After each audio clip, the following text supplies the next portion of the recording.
தானே. எங்க இருந்து நாய்க்குட்டி எங்க தூக்கினீங்க? அங்க இருந்ததுப்பா தெருவுல. நாய் செத்து போச்சு, எல்லா ரோட்ல வந்து செத்து போச்சு. இந்த பொண்ணு விட மாட்டேன்டா, அம்மா எடுத்து போயிடலாமான்னு ஒரே பிடியாதத்துல எடுத்து வந்தேன். என்ன வீடு ஏதோ பிரச்சனை, வீடு ஏதோ சொன்னீங்க, என்ன பிரச்சனை தாயா, என்ன செய்யறது, சென்ட்ரல் கவர்மெண்ட் ஆயிடுச்சு.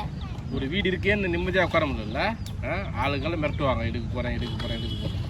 இந்த வருஷம் ஃபுல்லா அப்படிதான் வெறும் மிரட்டிக்கணதான் இருந்தாங்க நிறைய பேர். என்ன செய்ய முடியும்? இந்த வடாந்தி நம்ம தலையில தூக்கின்னு போக முடியாது, நம்ம செத்த கூட இந்த வடம் தூக்கின்னு போக முடியாது. நகை வராது, பணம் வராது, துணி கட்டின துணி கூட வராது.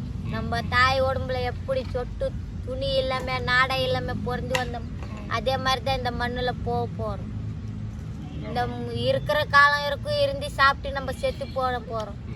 அது கூட விட மாட்டேன்றாங்க, இவ்வளவு பிரச்சனை செய்யறாங்க.